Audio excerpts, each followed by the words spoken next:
오늘 하나님의 말씀은 시편 62편 5절에서 8절까지입니다. 시편 62편 5절부터 8절까지입니다. 시편 62편 5절부터 8절까지 우리 한 목소리로 같이 봉독하겠습니다. 시편 62편 5절부터 8절까지입니다. 우리 같이 읽겠습니다. 나의 영혼아 잠잠히 하나님만 바라라. 대저 나의 소망이 저로 쫓아나는도다. 오직 저만 나의 반석이시요 나의 구원이시요 나의 산성이시니 내가 요동치 아니하리로다. 나의 구원과 영광이 하나님께 있으며 내 힘의 반석과 피난처도 하나님께 있도다. 백성들아 시시로 저를 의지하고 그 앞에 마음을 토하라. 하나님은 우리의 피난처시로다. 셀라. 희망과 절망 사이, 희망과 절망 사이란 제목으로 함께 하나님의 말씀 나누겠습니다. 오늘 좀 말씀을 생각해 보기 전에 먼저 좀 한 회사를 소개하고 싶습니다. 이 회사의 특징이 어떠냐? 좀 세 가지 뚜렷한 특징이 있습니다. 파워포인트 좀 첫 페이지 좀 보여주시면요. 이 회사가 어떤 회사냐 하면 타임지가 선정한 세계 최고의 서비스 기업입니다. 서비스 회사 중에 세계 최고예요. 그리고 이 직원의 월급이 이 파일럿, 비행기를 모는 파일럿 수준과 같아요. 그리고 매년 40명을 모집하는데 대졸자가 지원을 하는데 대졸자만 지원을 하는데 경쟁률이 200대 1이에요. 그러니까 이 회사를 뚫고 들어가면 그냥 소위 그냥 대박 났다 이렇게 말을 해요. 이 회사가 어떤 회사냐? 일본에 있는 MK라는 택시 회사입니다. 택시 회사 운전기사 그 월급이 이렇게 많다. 왜 그럴까? 왜 수많은 사람들이 여기 몰려들까? 왜 이 회사가 일본의 최고 택시 회사일까? 참 희한하고 재밌는 것은 어떻게 보면 감사하다고 해야 되나? 여기에 이 회사의 소유주와 그리고 설립자가 누구냐면 바로 두 한국 형제인데 그 형인 유봉식 회장과 부회장인 유태식 부회장입니다. 그런데 그 형인 유봉식 회장은 이미 뇌졸중으로 쓰러져서 경영 일선에서 물러났고 실제적으로 이 회사를 이끄는 사람은 저 부회장인 유태식 회장인데 유태식 부회장인데 이분이 어떤 분이냐면 교토 장로교회 장로예요. 그 이분이 그러면 처음부터 굉장히 잘 살고 재산 물려받았냐? 전혀 아닙니다. 당연히 한국에서 태어났고 한국에서 태어나서 당연히 유교 집안에서 자라다가 8살에 자기 혼자 30리를 걸어서 8살부터 30리를 걸어서 매를 맞으면서 가지 말라고 말리는 걸 그냥 끝까지 8살 때부터 교회를 다닌 분이에요. 그리고 나서 먹고 사는 것이 너무 힘드니까 자기 형이 먼저 16살 때 밀항을 해서 일본으로 들어갔고 이민을 간 게 아닙니다. 밀항을 한 거예요. 그리고 이 유태식 회장도 19살에 견디다 못해 형을 따라서 밀항을 해서 일본으로 갑니다. 거기서 고생을 얼마나 했겠습니까? 엄청나게 고생했어요. 뭐 안 해본 일이 없다는 거예요. 근데 이 유태식 이 유태식 장로님의 그 간증을 보면 뭐라고 말하냐면 내 삶에 어려움이 너무 많았다. 고통이 너무 많았다. 힘든 일이 너무 많았다. 답답한 일 너무 많았다. 그런데 희한한 것은 그 어려움이 아니고 하나님께 포커스를 맞추니까 그 어려움이 설레임이 되더라. 여러분 이해되세요?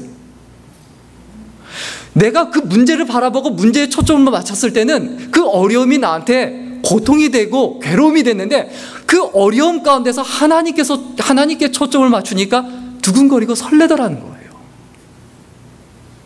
우리가 하나님 앞에 이 사실을 분명히 믿어야 합니다. 내가 어려움 가운데 있을 때 내가 어디에 초점을 맞추느냐? 내가 초점을 맞추는 것, 그것이 내 인생에서 커 보입니다.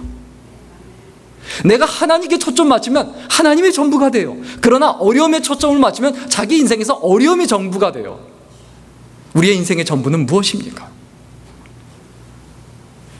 그래서 하나님께 초점을 맞추는 것을 끊임없이 노력하고 애를 쓰고 살아왔다는 거예요. 그런데 1960년에 석유 말이 회사지 그냥 석유 파는 거예요. 그냥 석유 떠서 배달해주고 이거를 하다가 돈을 조금 벌어서 택시를 10대를 사서 기사 24명을 채용해서 회사를 시작합니다. 택시 회사.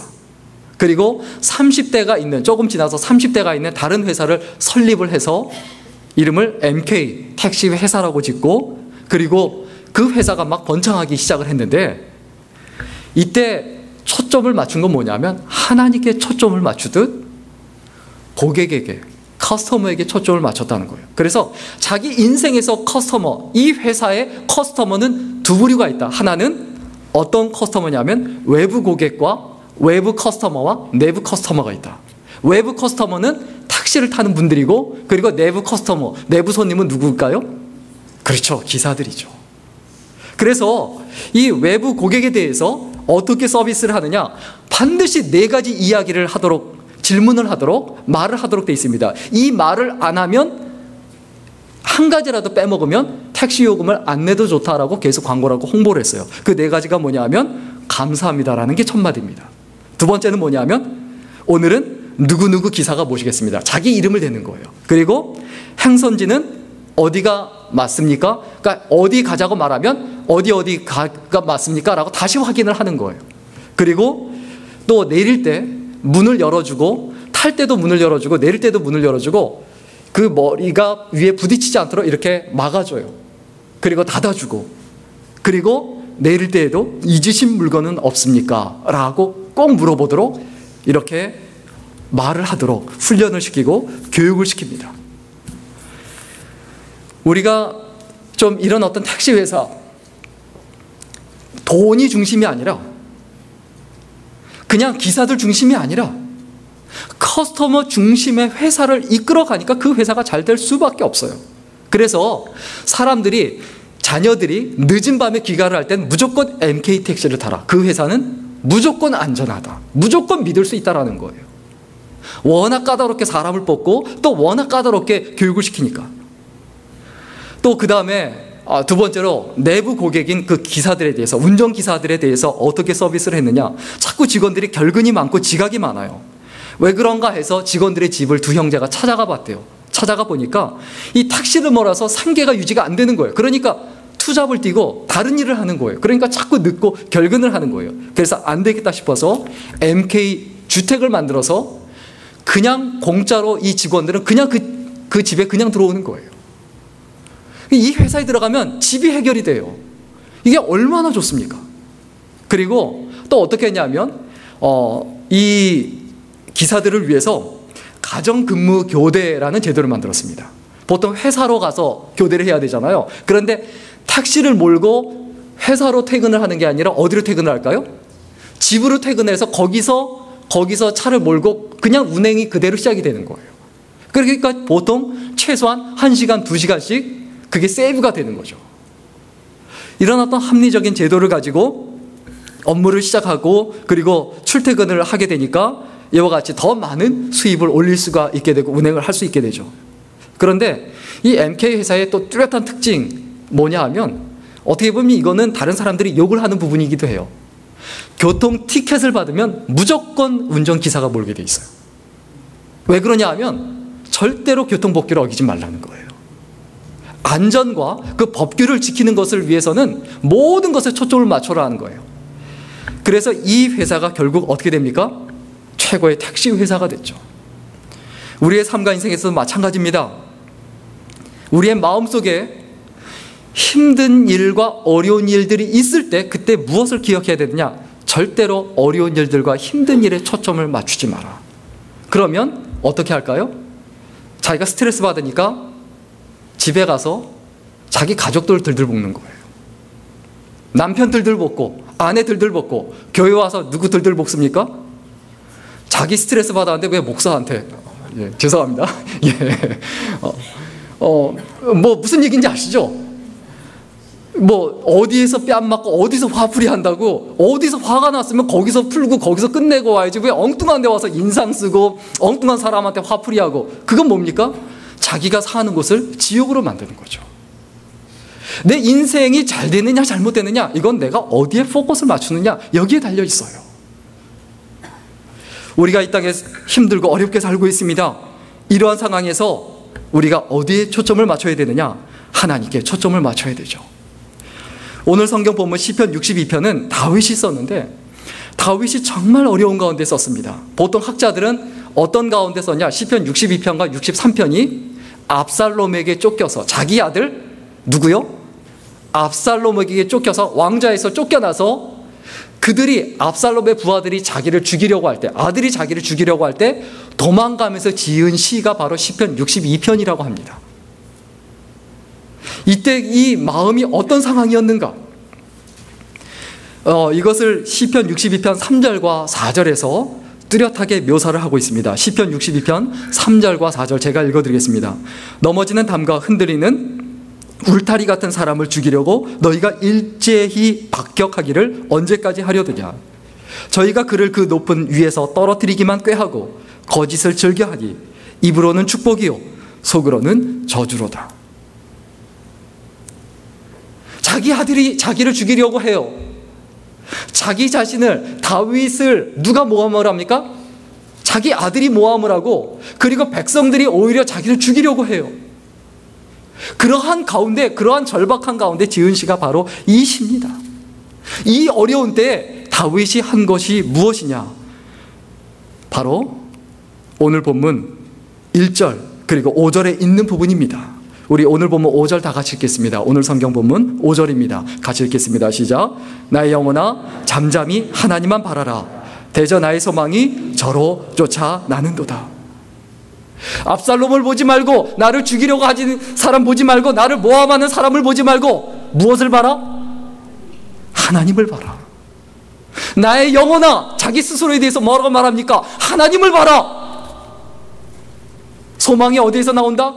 소망이 돈에 있지 아니하고 사람에 있지 아니하고 군사에 있지 아니하고 하나님께로부터 온다. 그러니까 어려운 때 하나님을 봐라. 따라서 이 희망이란 건 뭡니까? 어려울 때 희망을 가져야 되는데 희망은 하나님과의 입맞춤이에요.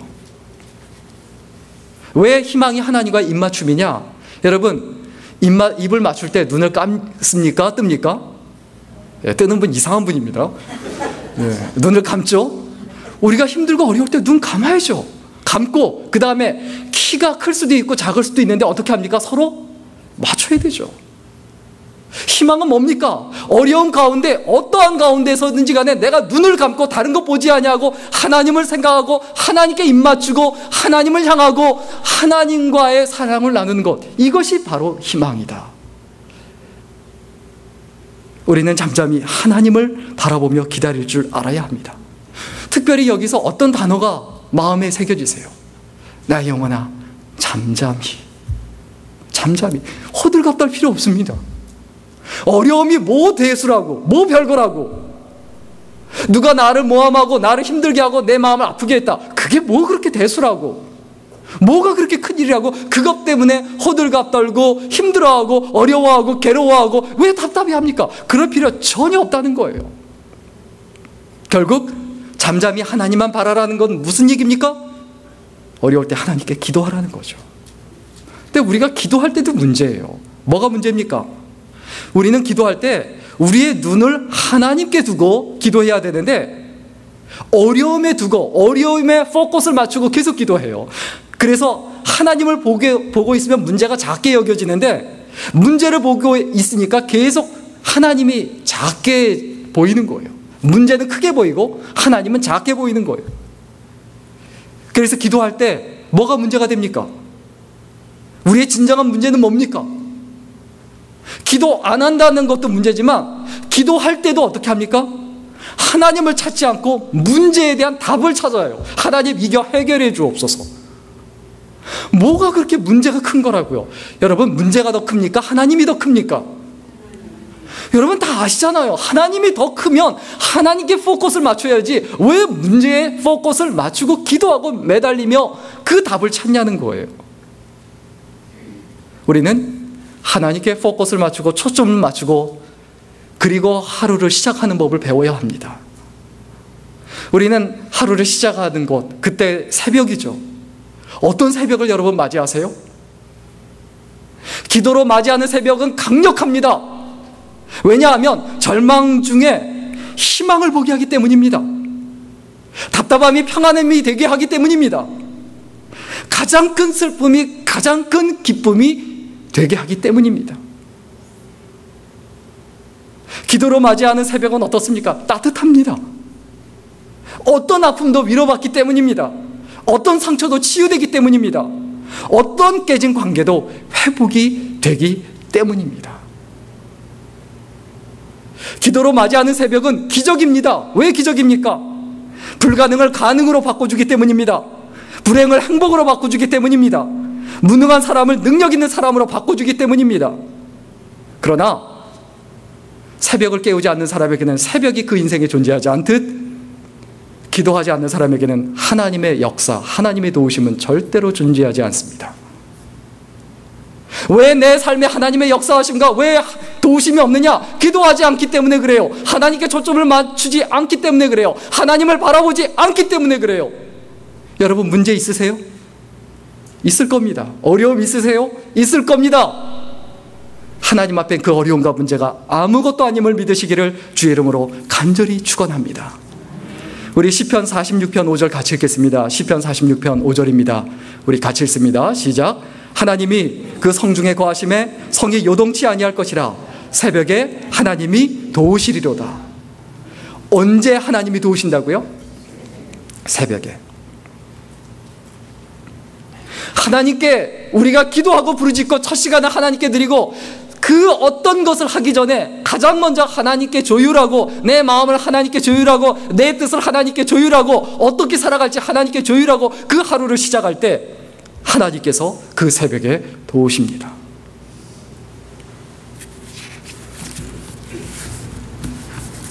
우리 이사야서 58장 9절에서 14절의 말씀을 좀 반드시 기억했으면 좋겠습니다. 이사야 선지자가 정말 간절한 마음으로 우리에게 하고 싶었던 그 이야기, 어려움 중에 있는, 고통 중에 있는, 괴로움 중에 있는 이스라엘 백성들에게 한 그 선포가 바로 우리를 향한 선포입니다. 제가 읽어드리겠습니다. 이사야서 58장 9절에서 14절까지인데요. 내가 부를 때에는 나 여호와가 응답하겠고 내가 부르짖을 때에는 말하기를 내가 여기 있다 하리라. 만일 내가 너희 중에서 멍에와 손가락질과 허망한 말을 제하여 버리고 줄인 자에게 내 심정을 동하며 괴로워하는 자의 마음을 만족해 하면 내 빛이 흥함 중에서 발하여 내 어두움이 낮과 같이 될 것이며 나 여호와가 너를 항상 인도하여 마른 곳에서도 내 영혼을 만족해 하며 내 뼈를 견고케 하리니 너는 물된 동산 같겠고 물이 끊어지지 아니하는 샘 같을 것이라. 너는 뭐 같을 거라고요? 물된 동산 같고 물이 끊어지지 않은 샘 같을 것이라. 내게서 날 자들이 오래 황폐된 곳들을 다시 세울 것이며 너는 역대에 파괴된 기초를 쌓으리니 너를 일컬어 무너진 데를 수보하는 자라 할 것이며 길을 수축하여 거할 곳이 되게 하는 자라 하리라. 만일 안식일에 내 발을 금하여 내 성일에 오락을 행치 아니하고 안식일을 일컬어 즐거운 날이라 여호와의 성일을 존귀한 날이라 하여 이를 존귀히 여기고 내 길로 행하지 아니하며 내 오락을 굳지 아니하며 사사로운 말을 하지 아니하면 내가 여호와의 안에서 즐거움을 얻을 것이라. 내가 너를 땅의 높은 곳에 올리고 내 조상 야곱의 엄으로 기르리라. 나 여호와의 입의 말이니라. 두 가지를 말합니다. 하나는 뭡니까? 내가 부르짖어라. 또 하나 뭡니까? 안식일을 기억하여 거룩히 지키라. 그러면 어떻게 하겠다? 너는 물된 동산 같겠고 물이 끊어지지 않은 샘 같을 것이라. 그리고 너는 여호와 안에서 즐거움을 얻을 것이고 내가 너를 땅의 높은 곳에 올리고 내 조상 야곱의 업으로 기르리라. 여러분, 어렵다 힘들다 상관없습니다. 항상 중요한 건 뭡니까? 내가 어디에 포커스를 맞추고 살아가느냐예요. 하나님의 약속에 초점을 맞추시기를 주의 이름으로 간절히 축원합니다. 이건 하나님의 말씀이에요. 여호와의 입에서 나온 말씀이에요. 하나님의 약속은 변함이 없습니다. 흔들림이 없습니다. 그런데 내 인생이 왜 흔들립니까? 하나님의 약속을 믿고 살아가는 게 아니라 돈에 입을 맞추고 거기에 초점을 맞추고 살아가니까 돈이 흔들리면 내가 흔들리고 사람에게 초점을 맞추고 살아가니까 그 사람이 흔들리면 내가 흔들리고 요동하는 삶을 살아갈 수밖에 없죠. 희망은 하나님과의 입맞춤입니다. 입을 맞추려면 눈을 감고, 내가 자세가 높으면 낮추고, 내가 너무 낮으면 올리고 맞춰야 합니다. 그리고 기억해야 될 게 있습니다. 두 번째로, 절망은 하나님과의 포옹입니다. 우리 오늘 본문 6절 다 같이 읽겠습니다. 오늘 본문 6절입니다. 시작. 오직 저만 나의 반석이시요. 다 같이 읽겠습니다. 6절입니다. 시작. 오직 저만 나의 반석이시요 나의 구원이시요 나의 산성이시니 내가 요동치 아니하리로다. 절망은 하나님과의 포옹입니다. 하나님과의 포옹입니다. 왜 그렇습니까? 내가 아무것도 없이 다 포기하고 내가 쓰러져요. 쓰러지면 어디입니까? 내가 쓰러져봤자 하나님 품이에요. 내가 절망하고 낭망합니다. 더 이상 일어날 수가 없습니다. 견딜 힘이 없습니다. 그래서 쓰러집니다. 그래봤자 우리가 뭡니까? 끝나는 거 아니에요. 하나님 품에 안기는 거예요.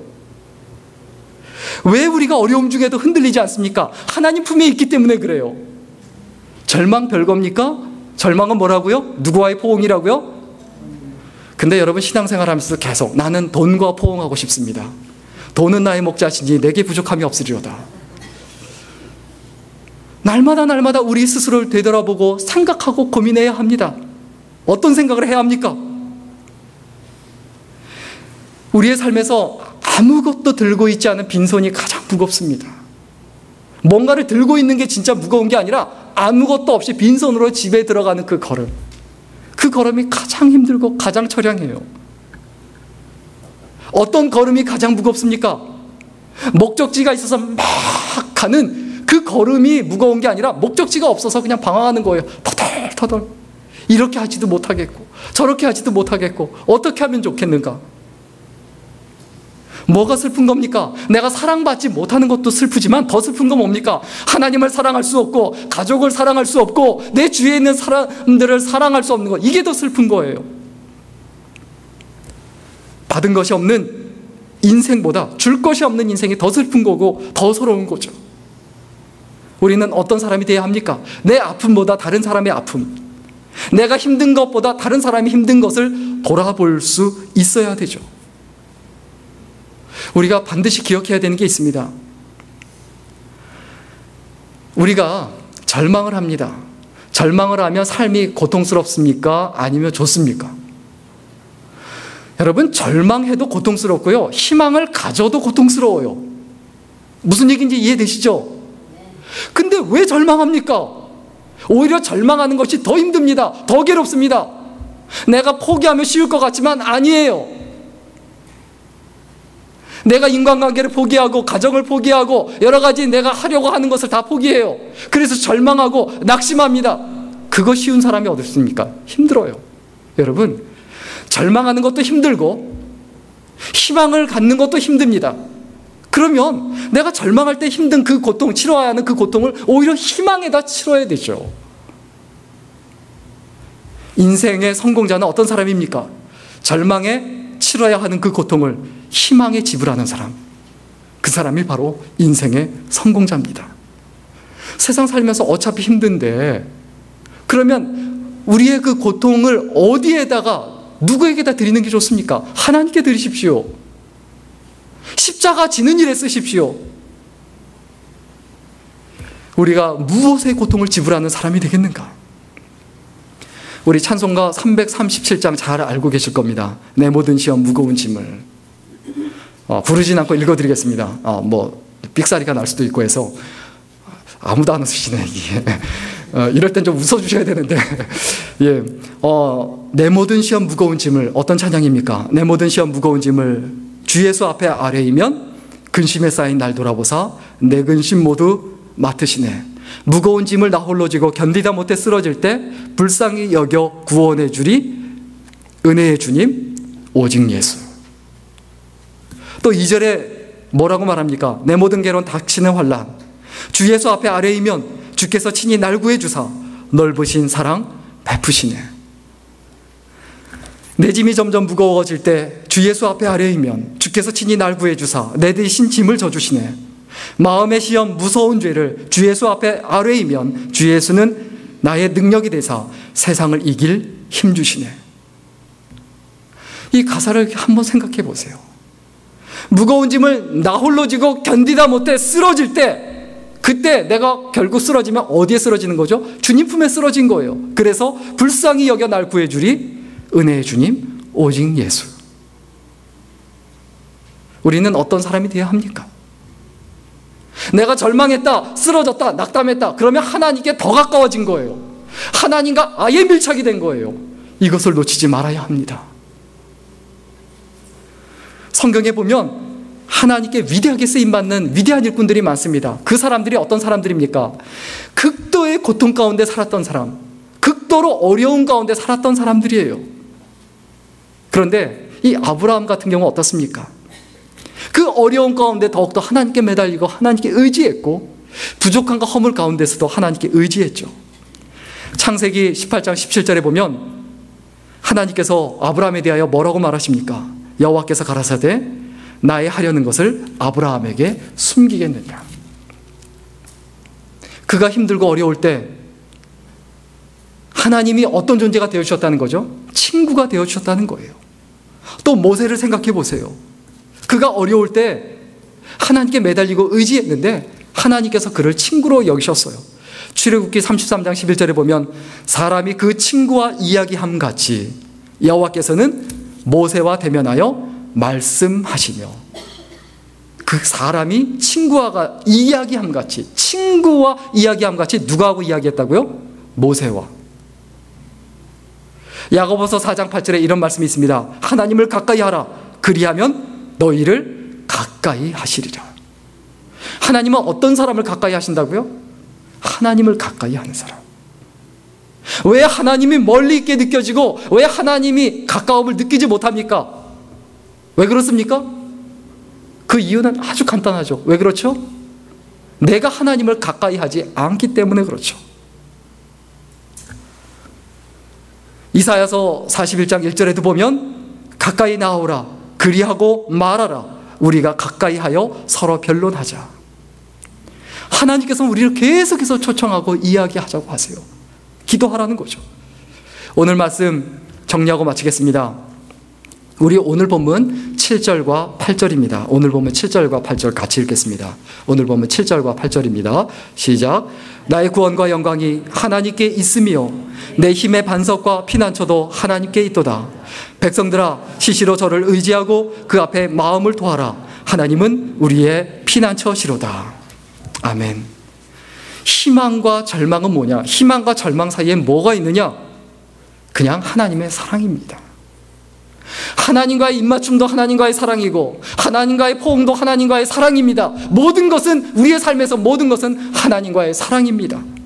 그래서 우리는 하나님의 사랑 가운데 거하기 때문에 오늘 본문 말씀 7절과 8절에 있는 말씀대로 어떤 말씀입니까? 나의 구원과 영광이 하나님께 있으며 내 힘의 반석과 피난처도 하나님께 있도다. 그래서 하나님은 어떤 분이라고요? 우리의 피난처다. 희망은 하나님과의 입맞춤입니다. 왜냐하면 눈을 감고 하나님께 초점을 맞출 수밖에 없기 때문입니다. 절망은 하나님과의 포옹입니다. 왜냐하면 빈손으로 하나님의 품에 안길 수밖에 없기 때문입니다. 절망이 깊을수록 하나님의 품은 더 따뜻하고 희망이 강할수록 하나님의 인도하심은 더 강력하다. 이것을 꼭 기억하고 믿음으로 하나님 은혜 가운데 살아갈 수 있기를 주의 이름으로 간절히 축원합니다. 기도하겠습니다. 살아계신 하나님, 우리가 희망 가운데 있든 절망 가운데 있든 어차피 우리는 하나님의 사랑 가운데 있다는 것을 늘 잊지 않고 기억할 수 있도록 도와주옵소서.